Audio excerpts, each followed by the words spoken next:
Shalom saudaraku, selamat hari Minggu, Shalom, salam damai dan salam kasih dalam Kristus Yesus. Senang sekali bisa jumpa kembali di ibadah hari ini. Saya berdoa kita semua dalam keadaan sehat, penuh sukacita. Baiklah saudara, hari ini topiknya berjudul consequence atau konsekuensi. Sebelum kita memulai untuk mendengarkan firman Tuhan, mari kita berdoa bersama. Bapa Surgawi, di dalam nama Tuhan Yesus, kami mengucap syukur untuk kebaikan-Mu, kemurahan-Mu. Kami ada sebagaimana kami ada saat ini. Semua karena anugerah-Mu, semua karena kebaikan-Mu. Bapa, ambil alih hamba-Mu yang akan menyampaikan firman-Mu. Roh Kudus, Engkau yang bicara pribadi lepas pribadi di antara kami semua, baik lewat online maupun lewat onsite. Tuhan, urapi jaringan semua perangkat yang kami pakai untuk melaksanakan ibadah ini. Engkau yang kiranya memberkati sehingga penyampaian berita firman-Mu dapat tersampaikan dengan baik, dan kami semua menyiapkan hati kami seperti tanah yang subur sehingga setiap firman bertumbuh, berbuah, berdampak, menjadi terang dan garam dimanapun kami Kau tempatkan. Hamba-Mu ini terbatas, tetapi Kau Tuhan yang tidak terbatas, ambil alih hamba. Otoritas wibawa ilahi ada pada hamba.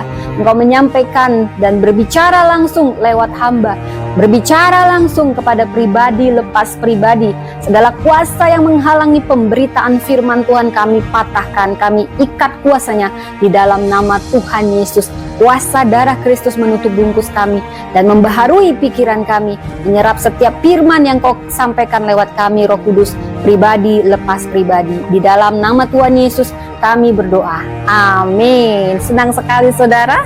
Ya, tadi juga sudah mendengar kesaksian yang luar biasa. Saudara, ini melanjut tentang kisah 5 perempuan yang ada di silsilah Kristus. Dan salah satunya kita sudah bahas minggu lalu tentang Tamar, yang sekarang tentang Batseba. Tetapi tidak khusus tentang Batseba, tetapi bagaimana kisahnya sehingga Batseba dari sekian banyak istri Daud yang berhasil menjadi ibu suri, atau yang keturunannya langsunglah di mana Mesias menjadi silsilah nenek moyang dari Kristus Mesias kita. Saudara, Batseba melalui Salomo, maka lahirlah sampai kepada keturunan selanjutnya, sampai kepada Kristus.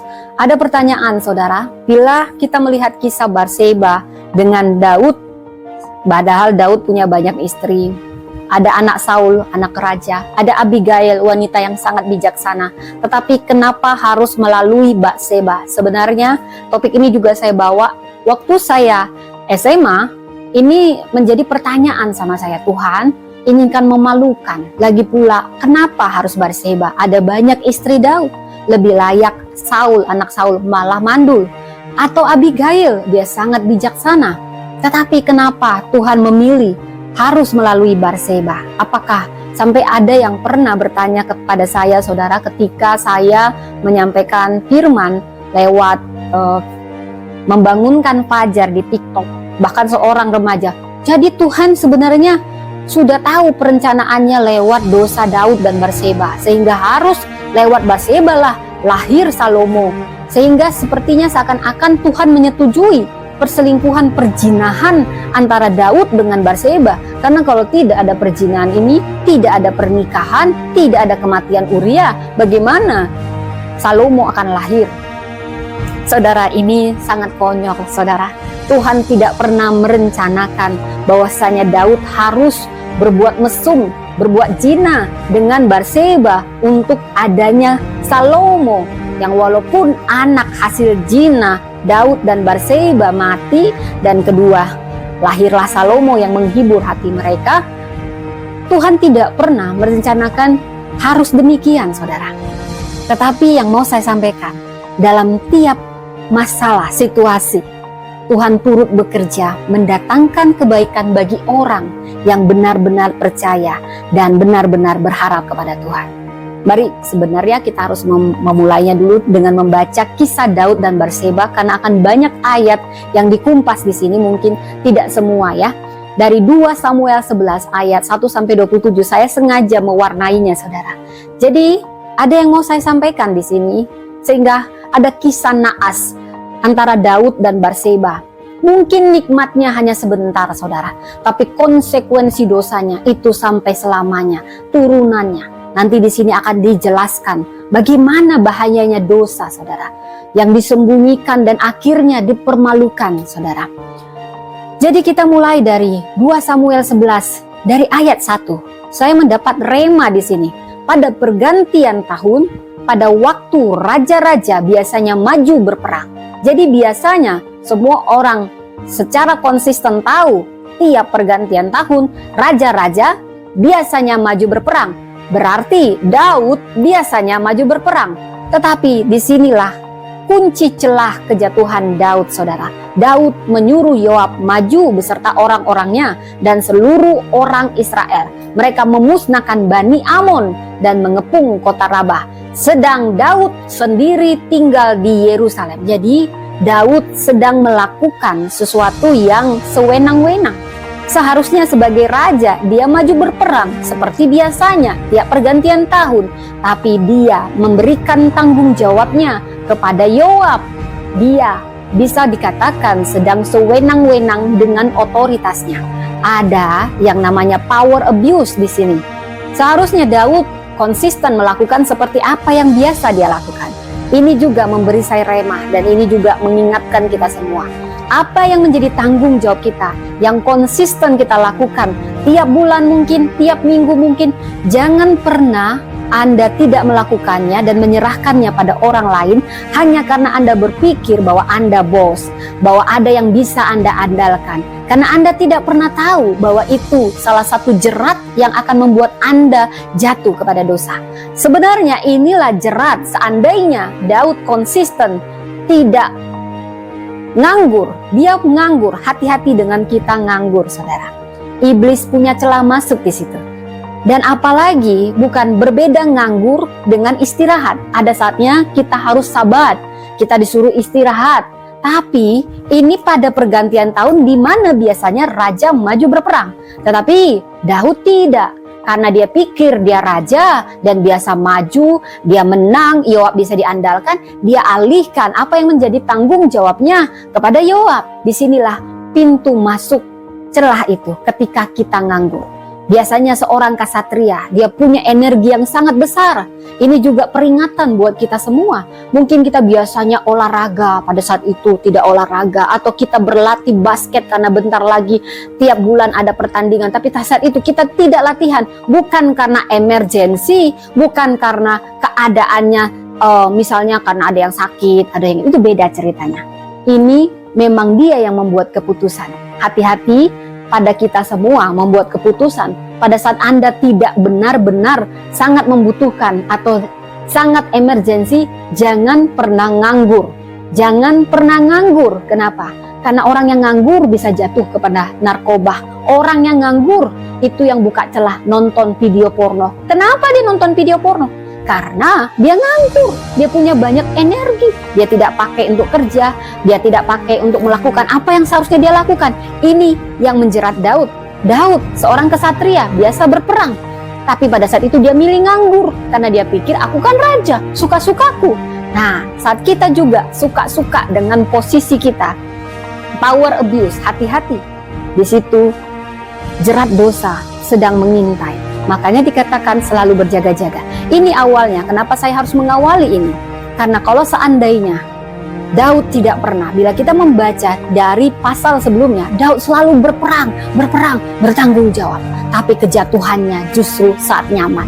Saya jadi ingat cerita monyet, ketika angin datang kencang, dia akan pegang. Tapi ketika angin sepoi-sepoi, dia jatuh. Daud ketika dia merasa nyaman dengan posisi raja, bisa mengandalkan Yoab tangan kanannya, maka di situ jerat dosa mengintai. Sehingga seorang Daud yang berkenan katanya kepada Tuhan, yang membuat banyak mazmur katanya kepada Tuhan, bisa terpesona hanya pada seorang istri orang. Padahal dia punya banyak istri. Kalaupun dia mau melampiaskan nafsunya, dia punya banyak istri.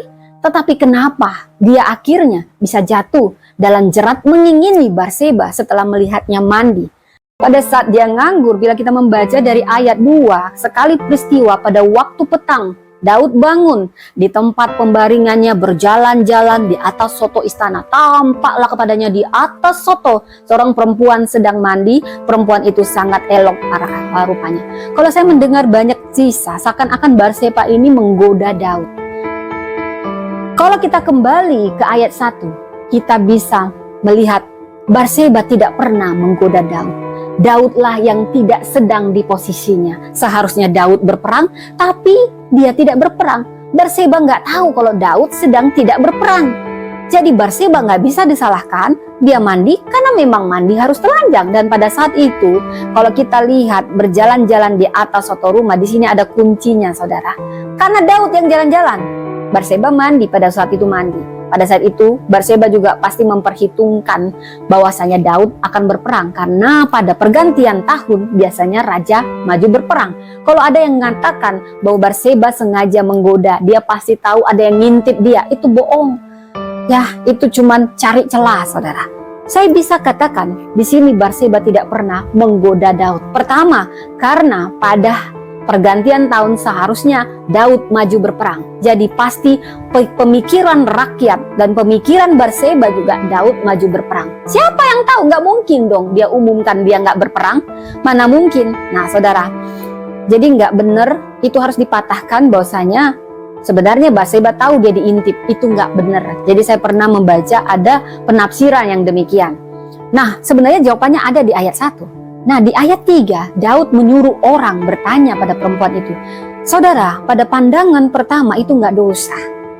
Kita nggak bisa mencoba mengatur segala sesuatu. Tapi pandangan kedua itu adalah keputusan kita. Itu adalah respon kita. Daud mungkin nggak sengaja awalnya melihat Batseba mandi. Tetapi kalau sampai dia bertanya tentang perempuan itu, dan sampai dia tahu elok rupanya, itu bukan hanya 2 menit, 3 menit, itu bisa sampai setengah jam dia perhatiin terus dari awal sampai akhir.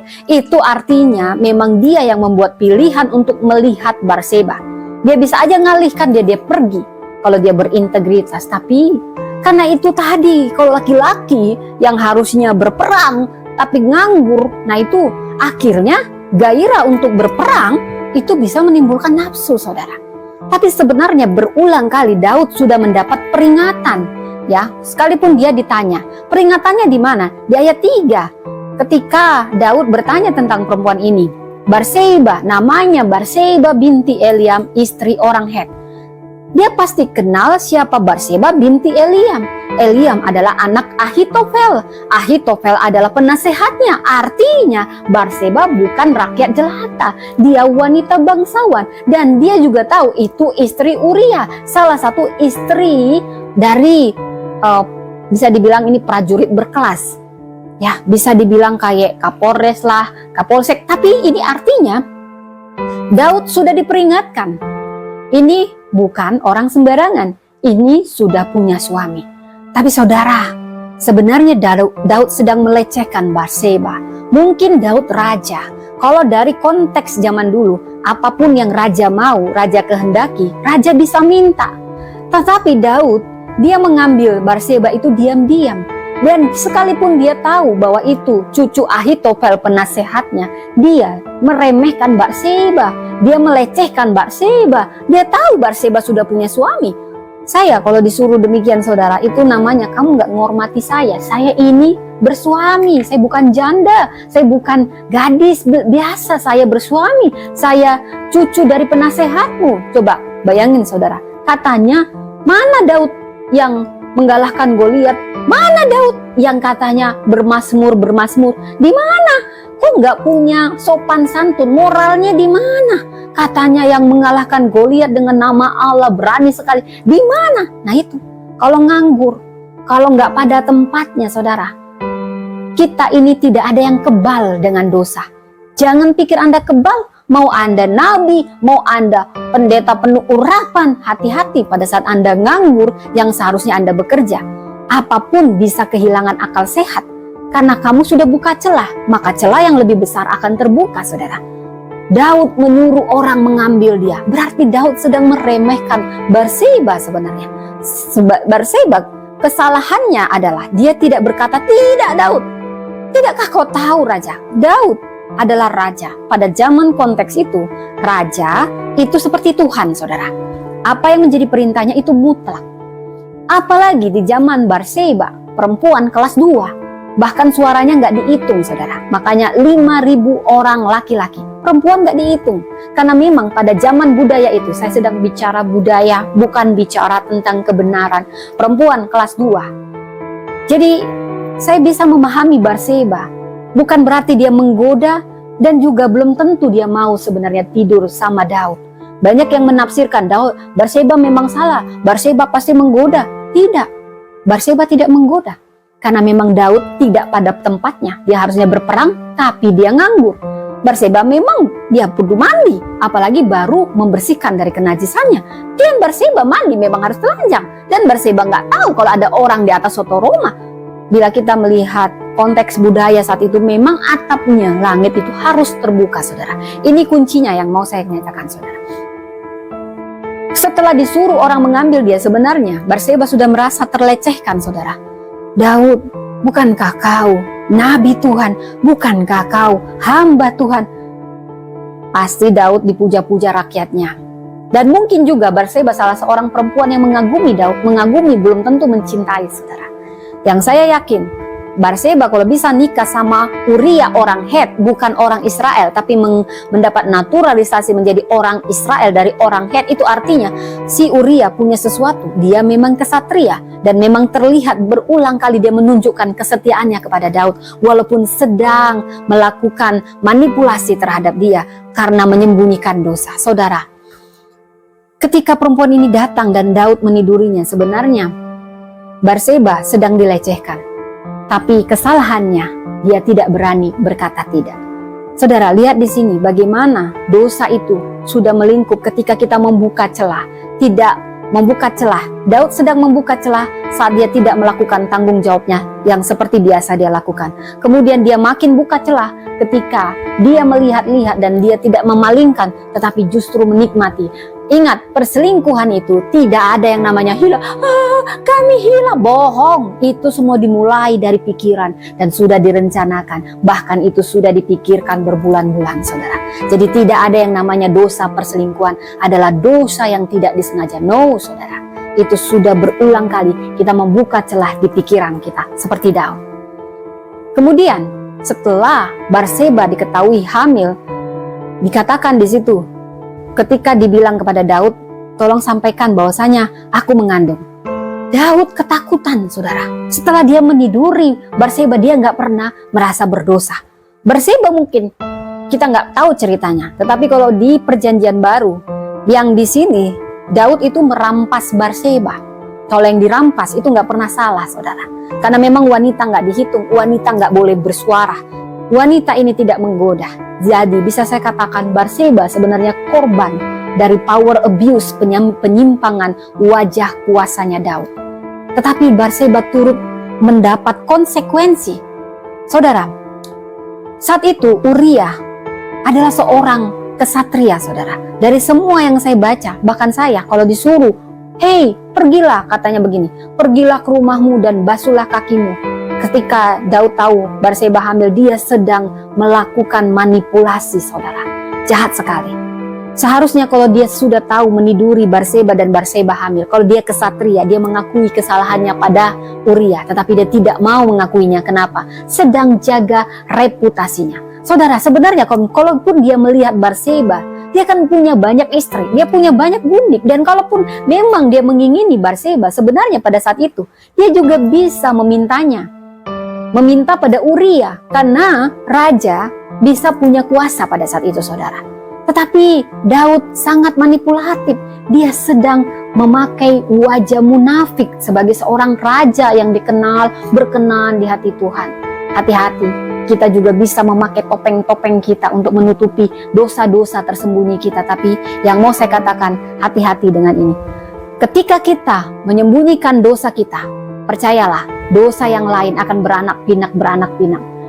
Kalau seandainya Daud berlaku yang berbeda, dia langsung ngaku kepada Uria, mungkin keadaannya tidak akan separah konsekuensi yang sedang menanti dia, saudara. Bila kita membaca ya, dan kita masuk apa itu konsekuensi? Judul kita hari ini, itu akibat suatu perbuatan, suatu penderian, suatu keputusan, segala sesuatu hasil dari keputusan yang kita pilih dalam hidup ini. Daud bisa memilih sebenarnya pada saat itu, tetapi dia sendiri dengan sadar memilih keputusan yang salah, menyembunyikan dosa dengan dosa dengan dosa. Sebenarnya kalau hukuman perencanaan pembunuhan itu bisa hukuman seumur hidup, dan perzinahan seharusnya Daud dan Batseba dilempari mati, saudara. Lalu datanglah Nathan. Ini satu persatu saya kasih garis kuning. Kalau dibaca nanti semuanya, gak sampai waktunya, saudara.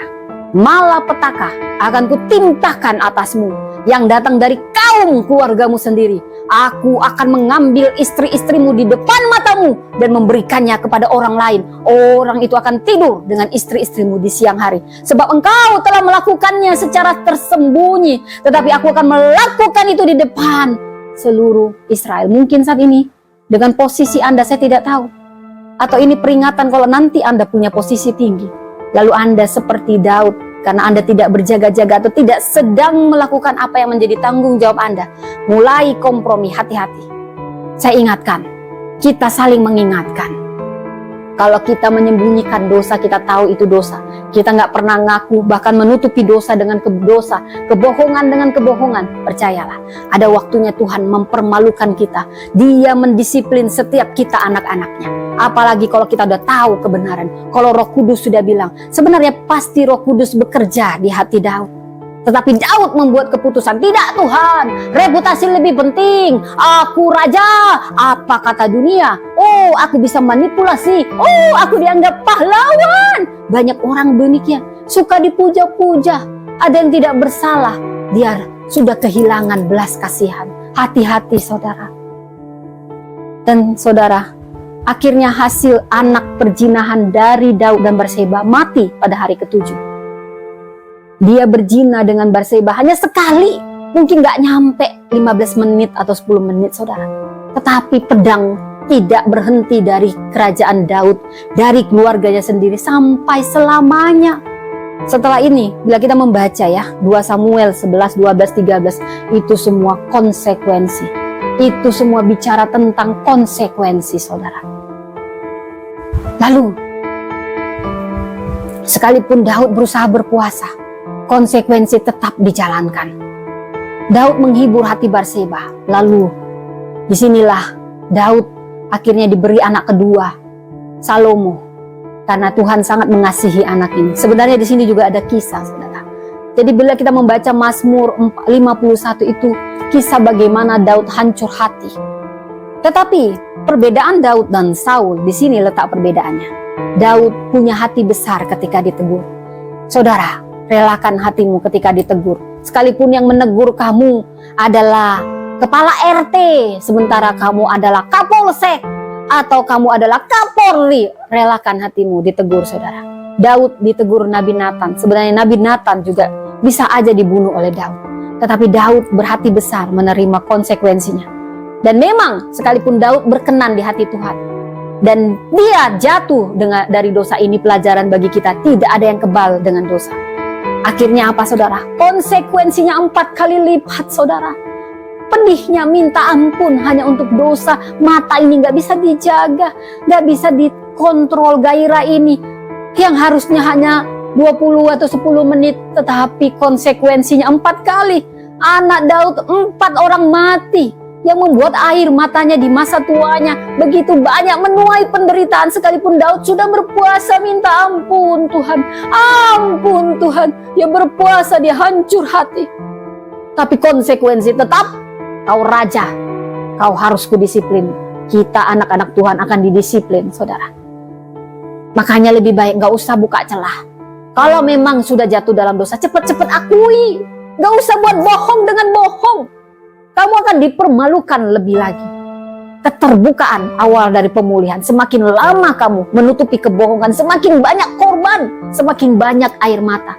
Itu teladan dari Daud. Sekalipun dia pada akhirnya diselamatkan, dia tidak dibunuh.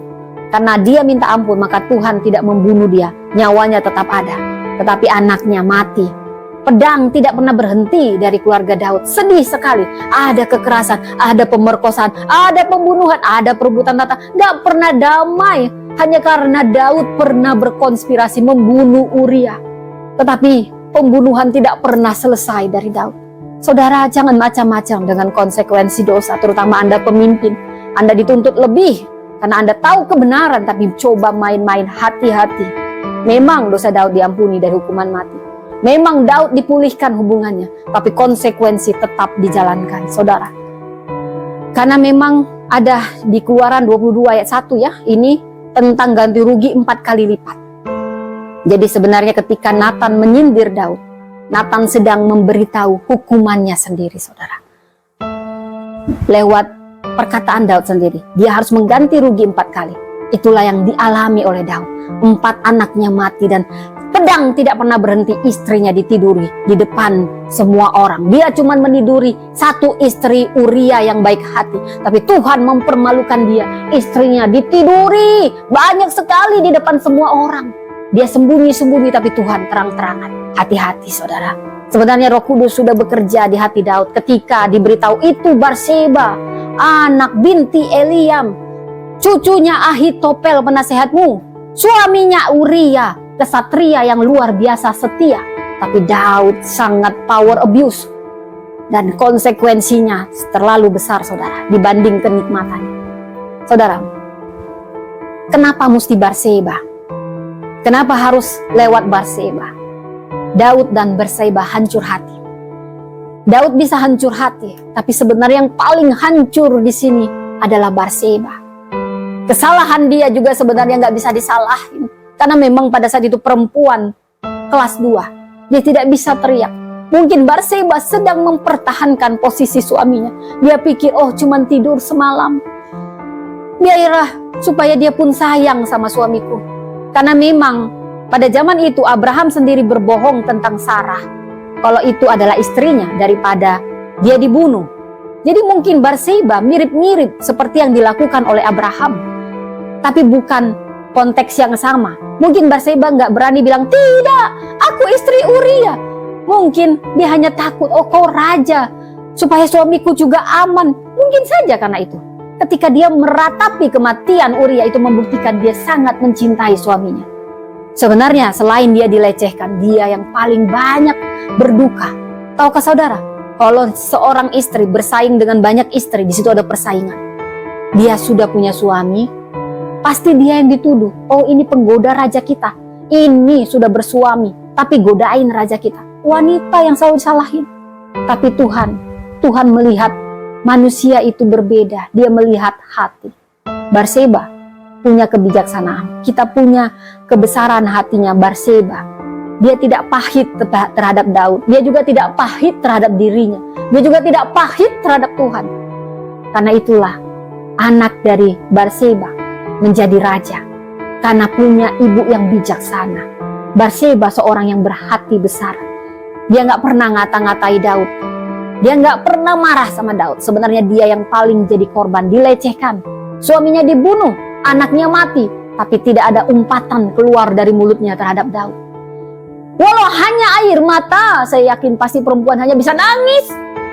Mungkin kita nggak bisa bela diri kita, tapi percayalah, Tuhan bisa bela kita, saudara.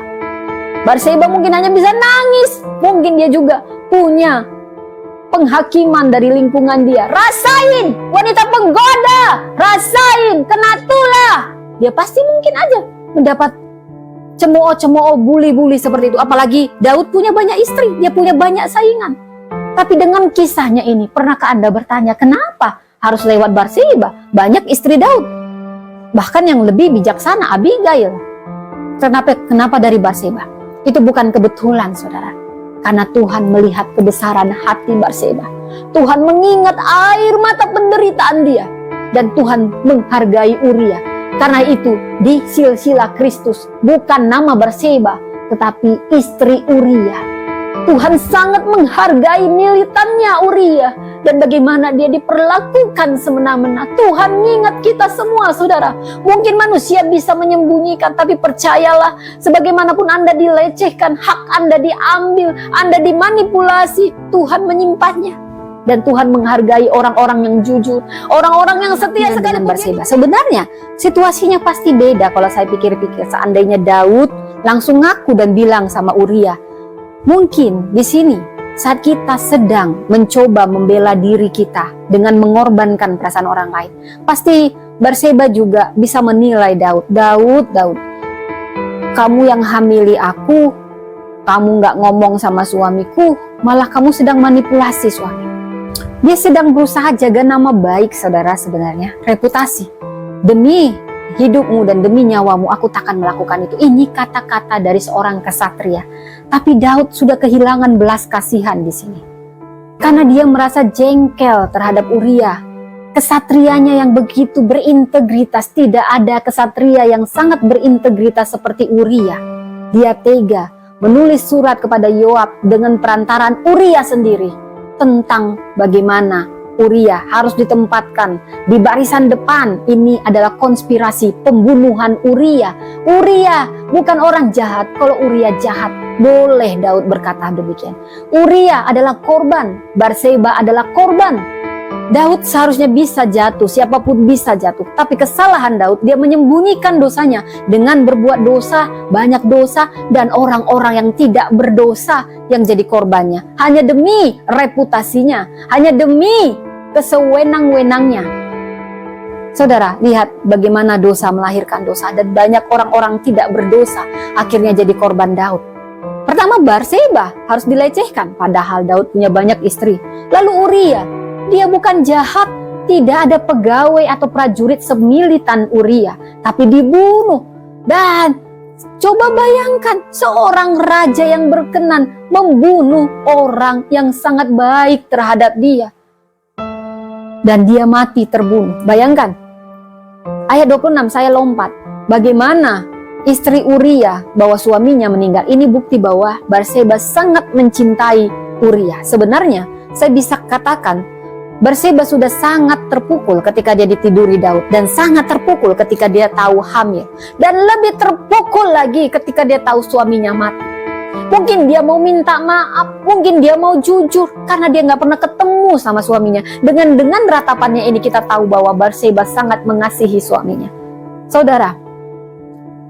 Dan yang lebih membuat Tuhan benci sehingga dikatakan hal itu dilakukan jahat adalah jahat di mata Tuhan. Ketika Uria sudah mati, Daud memasang topeng kemunafikan, mengambil Batseba sebagai istrinya, seakan-akan dia sedang menjadi penyelamat. Karena kalau ada janda dinikahi, itu arti seseorang itu memberi penghormatan kepada suaminya, apalagi kalau lagi hamil. Daud menyembunyikan dosanya dengan Batseba dan berlagak sebagai pahlawan. Padahal dia bisa saja jujur, tapi dia memilih tidak jujur. Lihat, kalau seorang raja sudah mempertahankan reputasi daripada integritas, ada banyak orang yang dikorbankan. Mungkin orang tidak tahu, tapi Tuhan tahu. Sehingga apa yang bila kita simpulkan, saudara, inilah dosa Daud. Daud sedang menghina Tuhan. Pertama, dia tidak bertanggung jawab dengan posisinya sebagai raja yang seharusnya berperang, malah nganggur, buka celah. Sehingga dia bergairah dan melampiaskannya pada hal yang salah, tidak bisa menguasai diri. Itu keputusannya. Lalu dia meniduri Batseba, bukannya ngaku. Atau harusnya dia masih punya kesempatan, punya banyak gundik, punya banyak istri, tapi nggak puas, saudara. Dia semena-mena karena berpikir dia raja. Saudara, kalau Anda mau lihat siapa aslinya seseorang, beri dia kekuasaan. Kalau sekarang Anda si gembel-gembel, alah, nampak Anda baik-baik. Tapi kalau Anda sudah punya, jadi wali kota, jadi gubernur, jadi apapun, asli Anda akan ketahuan. Terutama saat Anda nyaman dengan posisi Anda. Disitulah aslinya Anda. Daud mulai ketahuan aslinya. Seharusnya berperang, dia mulai kompromi karena berpikir semuanya nyaman. Hati-hati dengan kenyamanan, hati-hati dengan kekuasaan. Itu justru yang bisa membuat seorang yang paling tangguh sekalipun jatuh. Itu tidak ada yang kebal di antara kita dosa. Mau Anda puasa rajin setahun, hati-hati. Tetap berjaga-jaga. Saudara, Daud yang katanya berkenan, melanggar perintah nggak tanggung-tanggung. Dari perintah 6 sampai 10, dia membunuh, dia berzina, dia mencuri. Ya ampun, dia raja, kenapa mencuri? Dia raja, kenapa harus berzina? Bisa kan dia minta? Mau berapapun bisa dikasih Tuhan melayani dia. Dia raja yang tampan, yang elok. Dia berdusta.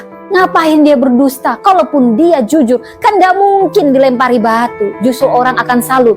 Tahukah Anda, ketika Anda sebagai penguasa mengakui dosa-dosa Anda sebenarnya tidak diremehkan karena dosa Anda. Karena tidak ada dari kita yang bebas dari dosa. Tetapi dibutuhkan suatu gentleman untuk mengakui dosa kita.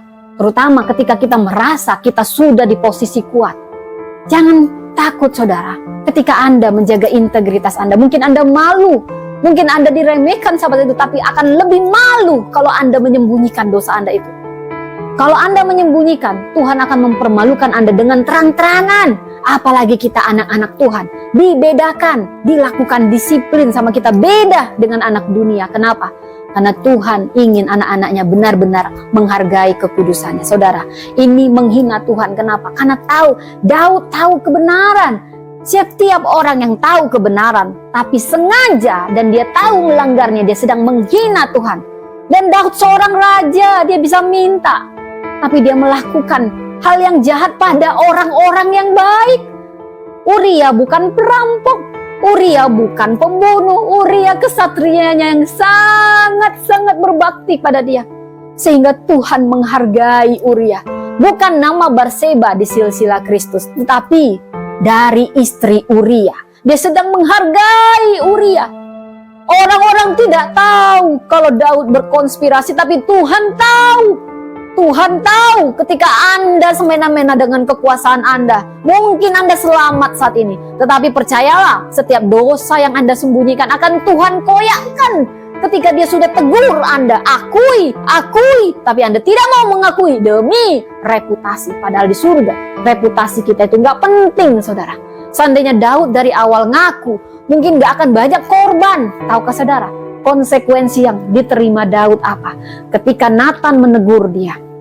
Karena Daud menyembunyikan dosa, lalu berbuat dosa ditutupi dosa, dosa ditutupi dosa, bahkan munafik. Tuhan sangat benci dengan kemunafikan, apalagi mengorbankan orang-orang yang tidak berdosa. Tuhan sangat benci. Daud dianggap sangat menghina Tuhan, apalagi Daud sudah jadi teladan bagaimana dia membunuh Goliat, ditolong oleh Tuhan, tapi dia bisa sejahat itu. Dia sangat menghina Tuhan. Akhirnya Nathan memperingatkan Daud dan Daud menyesal. Bila kita membaca di 2 Samuel 12 ayat 1 sampai 25, karena waktu ya saudara, saya langsung ke ayat 9. Ketika Nathan memberi perumpamaan bagaimana seorang yang serakah, dia kaya tapi ngambil punya orang miskin hanya karena dia nggak mau dombanya dipakai.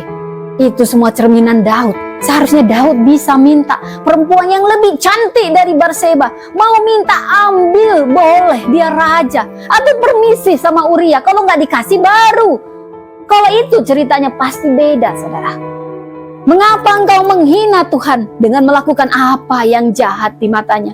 Uria orang Het itu, kau biarkan ditewaskan dengan pedang. Istrinya kau ambil menjadi istrimu dan dia sendiri kau biarkan dibunuh oleh pedang Bani Amon. Padahal dia sangat kesatria, tidak ada kesatria yang seperti Uria. Daud kehilangan hati nurani. Katanya dia bermazmur tetapi dia membunuh orang yang baik. Yang sudah dia lukai, istrinya dia ambil karena nggak bisa mengontrol nafsunya. Karena seharusnya kerja dia nganggur. Saudara, kalau Anda menyembunyikan dosa dan mengorbankan orang-orang yang tidak berdosa, siap-siap dengan konsekuensinya. Mungkin itu kenikmatan 5 menit atau 10 menit kalau hebat karena kesatria. Saudara, tetapi konsekuensi dosa terutama kepada kita orang-orang yang sudah tahu kebenaran, itu 4 kali ganti rugi. Anda sembunyi-sembunyi, Tuhan akan mempermalukan Anda terang-terangan. Karena itu saudara, jangan pernah buka celah saudara. Pedang tidak akan menyingkir dari keturunanmu sampai selamanya. Padahal Daud tidak langsung membunuh. Dia memanipulasi dan berlagak seorang pahlawan. Tapi Tuhan membalasnya tidak akan menyingkir dari keturunanmu sampai selamanya. Bayangkan, karena engkau menghina aku, mengambil istri Uria orang Heti itu menjadi istrimu, padahal Uria nggak pernah mengingat orang-orang yang demikian.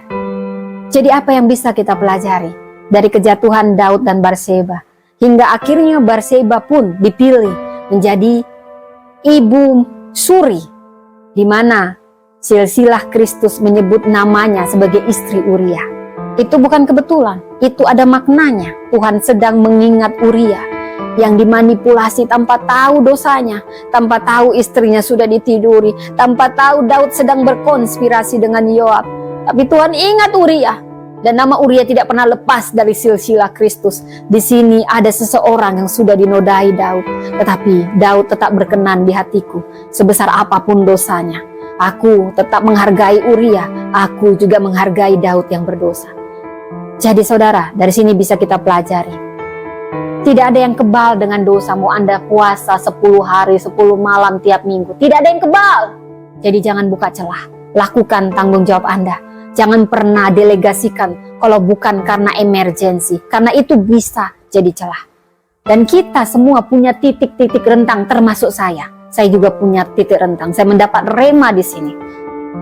Iblis seperti singa yang selalu mencari titik rentan kita. Daud yang katanya berkenan, Daud yang katanya punya banyak mazmur, bisa jatuh. Apalagi kita.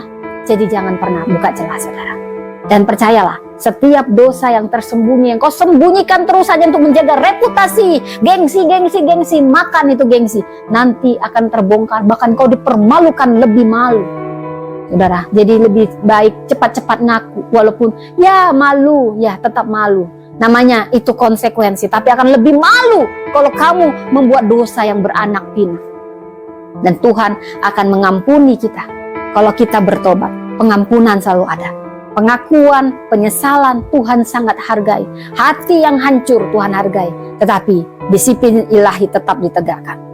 Tetapi percayalah, dalam tiap kegagalan, dalam tiap kejatuhan kita, Tuhan turut bekerja. Jadi sebenarnya Tuhan tidak merencanakan, memang begini harus kisah Daud, tidak. Tetapi Tuhan turut bekerja. Karena Daud akhirnya mau mengakui dan menyesali dan bertobat. Siapapun Anda, sebesar apapun masa lalu Anda, ketika Anda sungguh-sungguh mengakui dan bertobat, Tuhan mengampuninya. Sekalipun ada konsekuensi dosa, tapi lebih baik kita tidak kehilangan Tuhan, tidak kehilangan keselamatan.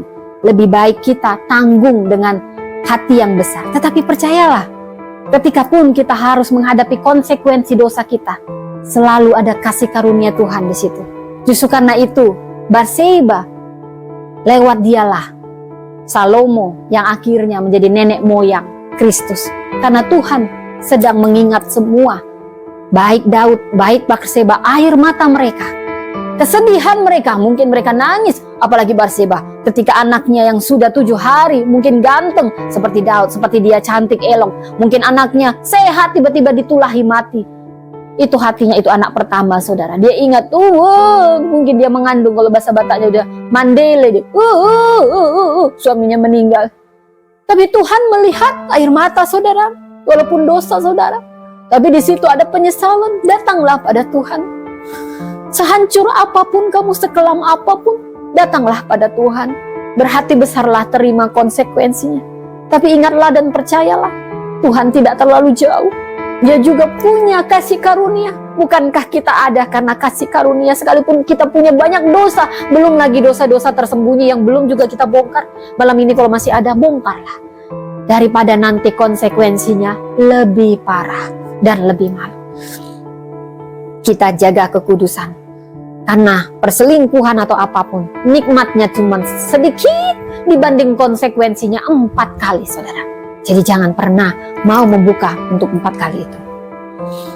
Jadi kalau kita lihat di sini konsekuensi dosa itu wajib disiplin ilahi. Mau kita puasa juga kayak Daud, mau kita hancur hati, itu Tuhan tidak pandang hina. Tetapi konsekuensi harus dijalankan. Karena apa? Itu Allah tidak bisa memungkiri kasihnya dan keadilannya. Dia kasih, tapi dia juga adil. Konsekuensi dosa ini sebenarnya juga untuk kebaikan kita. Tetapi percayalah, saat kita menghadapinya dengan hati besar, ada kasih karunia di dalamnya. Ada berkat-berkat yang lain yang mungkin lebih besar lagi. Karena itu kejar kekudusan. Dosa tidak pernah memberi keuntungan, hanya kerugian, bahkan kerugian yang 4 kali lipat.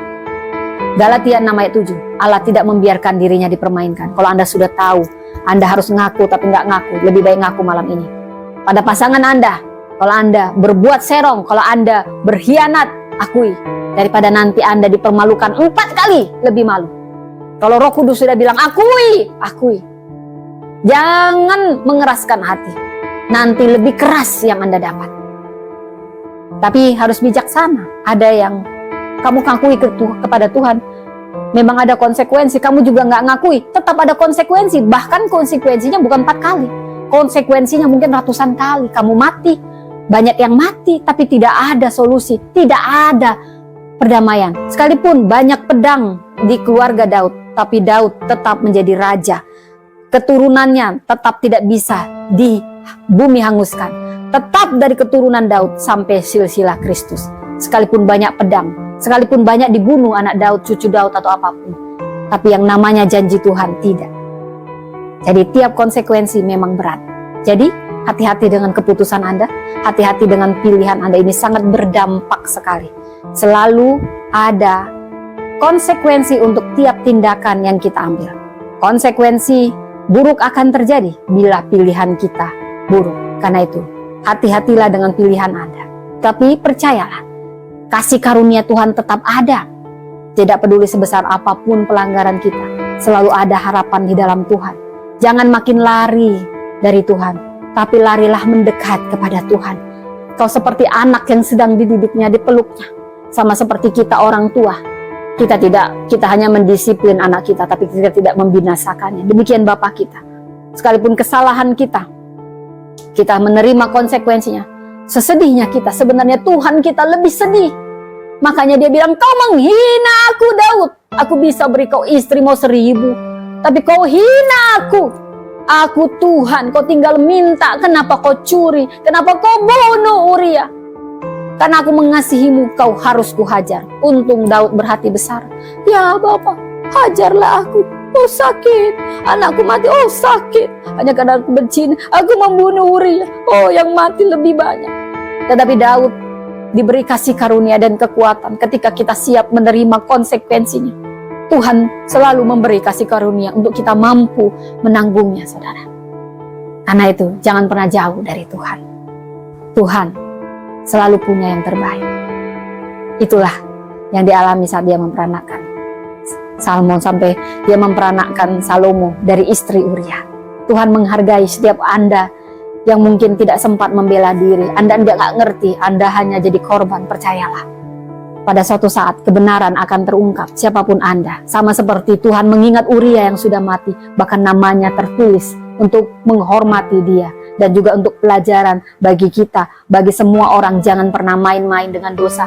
Jangan pernah semena-mena dengan otoritas Anda. Dan jangan pernah semena-mena dengan otoritas kekuasaan yang Tuhan beri. Karena tuntutannya lebih besar. Demikian firman Tuhan, mari kita berdoa. Bapa Surgawi, terima kasih untuk firman-Mu yang luar biasa mengkoreksi kami, menutrisi kami sehingga kami dewasa dalam kerohanian kami. Tuhan, kami yang penuh dosa ini, Tuhan, tolong kami saat kami harus menghadapi konsekuensi dosa kami. Beri kami keberanian untuk mengakui dosa-dosa kami dan bertobat menyesalinya. Tolong kami Tuhan supaya konsekuensi yang lebih besar tidak harus kami tanggulangi. Dan kami mohon dalam tiap kesalahan kami, beri kami kekuatan untuk memperbaikinya. Beri kami kekuatan untuk tetap berharap dari Tuhan. Bukan makin menjauh, tetapi lari mendekat kepadamu. Karena kami tidak bisa lari kemanapun Tuhan. Kaulah pengharapan di dalam kami. Tolonglah kami anak-anak-Mu terutama saat kami nyaman dengan posisi kami. Supaya kami tidak semena-mena. Tetap berjaga-jaga. Tetap menjaga integritas kami. Tetap menjaga kekudusan kami. Tolong kami Roh Kudus, ingatkan kami saat kami hampir jatuh. Tolong kami, di dalam nama Tuhan Yesus kami berdoa. Haleluya. Amin. Tuhan memberkati.